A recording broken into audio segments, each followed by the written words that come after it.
coordinators, tayong lahat na nag-akay sa kanila, keep on. No, patuloy pa rin tayong mag-akay sa kanila. Ito po ang trabaho natin. No, ito yung trabaho natin. This is our investment na makamta natin ang buhay na walang hanggan, brothers and sisters. Alam nyo po, ako naranasan ko na po na kaya nga dumami kami mga empleyado sa Maycris. Na lahat ng pumunta sa akin na walang trabaho, binibigyan ko ng trabaho. Hanggang sa dumami kami ng dumami. Nung I realize na yung pala, ako lang pala ang nagiging sikat. Hindi nagiging sikat na ang Diyos na provider. Alam nyo po, I realize it na dumami ang empleyado ng Maycris na ako lang pala ang gusto. Hindi yun ang kagustuhan ng Diyos. Dahil, no? Tingnan mo, nung nagkaroon sila ng trabaho, saan na nakatuon ang isip nila? Sa trabaho na nila, hindi na po sa may-ari ng trabaho, hindi po sa may-ari ng biyaya, kaya nalipat na ang concern ng tao. Amen? Yan. Hindi ako galit ha. Nire-remind ko lang kayo. Amen? Alam mo na nakaka-touch talaga, lalo po yung mga kalalakihan.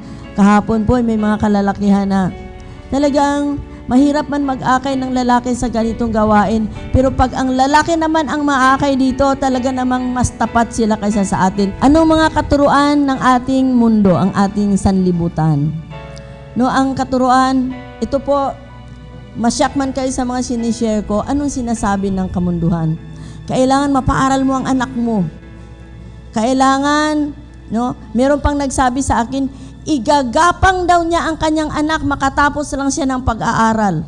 Dati member po siya ng ministry pero huminto siya sa ministry work dahil unahin daw niya yung anak niya kasi, no, ano bang A? Yung top daw ang kanyang anak niya sa school. Kaya igagapang daw niya ang anak niya para lang makapag-aral ng maayos. Ayun, gumapa ngayon kasi may karamdaman. Alam mo, hindi naman nagpaparusa ang Diyos. Ang Diyos pinapakita lang sa atin ano yung consequence sa mga bagay na hindi natin tamang ginagawa, di ba? Kagaya nga po nung nagsisigarilyo. Hindi naman gaba yun eh. Hindi naman parusa yun na nagka-TB ka dahil di ba? Hindi ka pinarusahan ng Diyos, kundi iyan lang ay resulta lamang yan sa hindi magandang gawa mo, di ba? Ang katawan natin ay templo ng Espiritu Santo at hindi po natin dapat sirain. Amen? Di ba? Kaya nga po, tayo, mga babae, marami din tayong mga kaartihan. No? Tapos, tingnan mo ang turo ng sanlibutan, alagaan natin ang ating katawan. Hindi sinasabi na huwag na ka mag-vigil, huwag ka na mag-fasting, kaya masama sa iyo yan. Lalo nga tayo mag-vigil at mag-fasting, mahugasan man lang yung ating mga kasalanan na nagawa nung araw na hindi pa natin kilala ang Diyos. Amen? Nung araw siguro tayo, di ba? Tayo mga nganak pa. Inom ng pills para hindi magbuntis. Pero sige, magkuan-kuan, mabuntis ka talaga. Di ba?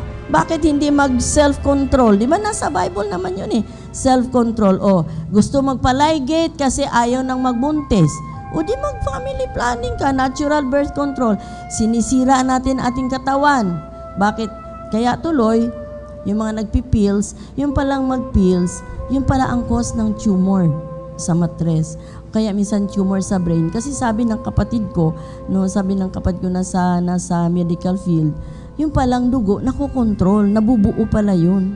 Kasi di ba yung pills, may marka yan. Kasi nag-pills ako nung araw eh. Na-experience ko lahat yung mga contraceptives na yan. Nag-pills ako, no? Hindi ako nag-IUD. Ayun, nagpalaygate din, kaya uwagan man. Kasi, talagang gusto nga, sige lang, patuloy lang sa gawain ng mag-asawa. Di ba? Walang sakripisyo. Ayan, nagpalaygate. Anong resulta sa ligation sa akin? Naku, hindi maganda. Kaya po yung mga nagpalaygate, naku, bato-bato sa langit. Huwag magagalit ha. Kasi magpapalaygate daw siya kasi 4 na ang anak, masama daw 4 na cesarean. Kaya ang mga katuruan sa ating mundo ngayon, sa ating sanlibutan, no, pagnilay-nilayan natin palagi. No, pagnilay-nilayan natin palagi kung ito bang naririnig natin, ito bang mga sinasabi ng ating mga kaibigan, ito bang naririnig natin sa radyo, ito bang naririnig natin, nakikita natin sa TV, ito ba'y ikaluluwalhati ng ating Diyos, ito ba'y maging kalugod-lugod ako sa Diyos? No? Kaya nga, sa bawat mensahe, no, maririnig po natin ang salita ng Diyos sa iba-ibang paraan.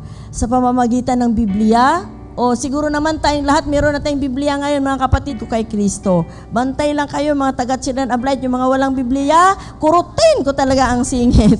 No? Lahat talaga dapat may Bible. Kung wala kayong Bible, isang laang cellphone, ibili ng Bible. Now, we have to bring people back to our church.